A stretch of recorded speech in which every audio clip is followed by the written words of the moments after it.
What's up, guys? Welcome back to Spoilerverse. Your boy Scooter here with another breakdown for you. But this time, Thor: Love and Thunder. We've actually been waiting for this trailer for a long time. Let's get right into it.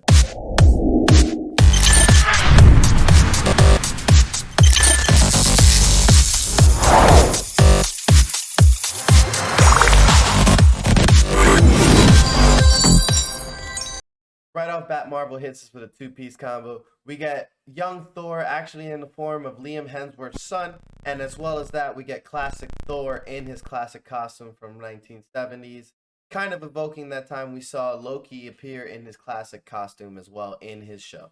Now, the next scene of importance has a couple of interesting details. One being how he plants Stormbreaker, knowing that that's a part of Groot. Perhaps he knows he'd probably be able to grow another Groot, or maybe being part of Stormbreaker, this will make some sort of tree of significance, maybe the world tree itself. The second thing I'd like to say is how his eye is fully intact. I'm not sure if maybe Rocket Raccoon has something to do with this, or maybe some other magical realm that he visits has anything to do with this, but I would definitely like to know if this is just ignored or why he has two blue eyes rather than one red, one blue. And the third thing is definitely a reach, I think, but his planet he's on actually kind of reminds me of Tatooine, how it has two suns. I know, definitely a reach, but I think that's definitely a shout out. Here we go from Bro Thunder to Ravenger Thunder. And you know what?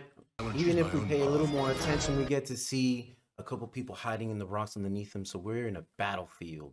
And of course, in natural God glory, he throws his clothing on what seems to be the royalty there.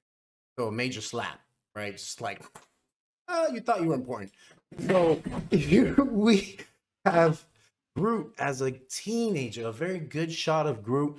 And so what is this? What is this here? A little teaser to the Nine Realms again, maybe? Maybe they're coming back. Especially since we saw the axe being rooted or planted again. Maybe something comes from that. And from Ravager Thor, we do see in the next clip that he's actually going off on his own adventure, dressed again as one of our more classic Thor looks.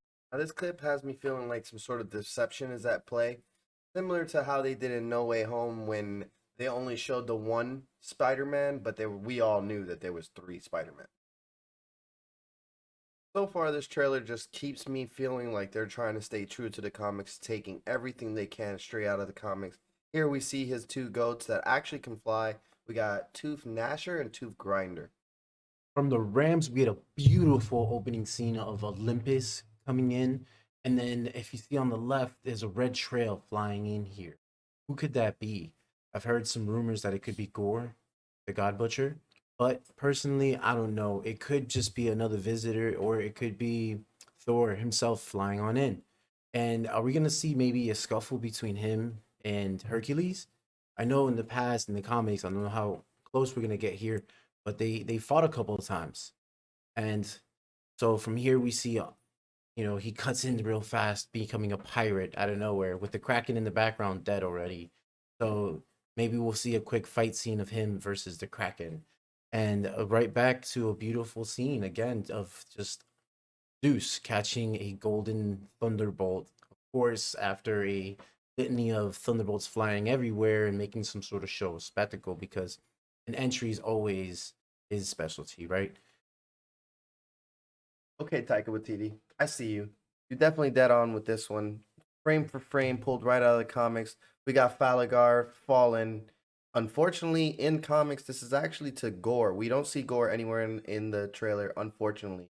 I'm kind of worried about that. I'll talk more about this later. But Gore does kill this guy, and even the dripping of blood from his nose is just dead on point here. The only difference here is that Korg is standing beside him. Oh my god, yay. Asgardian Politics. I'm excited. Just as excited as Valkyrie is right here in this scene about that. Now, here in this scene, we're in Olympus again, and Thor is actually accompanied by Korg and Valkyrie, but not only that, there's Jane Foster Thor right here next to him. Peter Quill finishes his overlapping speech here, saying to Thor, if you ever feel lost, just to look into the eyes of love. And while he's doing that, he's actually looking at his team, but funny enough, Thor is kind of leaning. And I feel like Thor has an attachment to Star-Lord, but Star-Lord's just not too fond of him. I'd also like to note here that Gamora isn't there, and in the end of Endgame, was searching for Gamora, and this is probably going to lead into Guardians of the Galaxy 3 near Halloween. And last but not least, we do get to a scene where Thor is actually fighting in what looks to be New Asgard. It's on fire again. And right now, we get surprised because Jane Foster is actually wielding the broken Mjolnir. You can see it's full of cracks, and somehow it's being reassembled. And we just want to know how. And once again, Taika Waititi is going for accurate, accurate, accurate. Because Thor, Jane Foster in this story does have cancer. And in this story, I would assume every time she wields Mjolnir, the cancer gets worse as she reverts back to her human form. Now for my favorite part of the video, where you like, subscribe, and tell me your thoughts on the video. And maybe I missed something. Alright, fam. See you next time. Peace.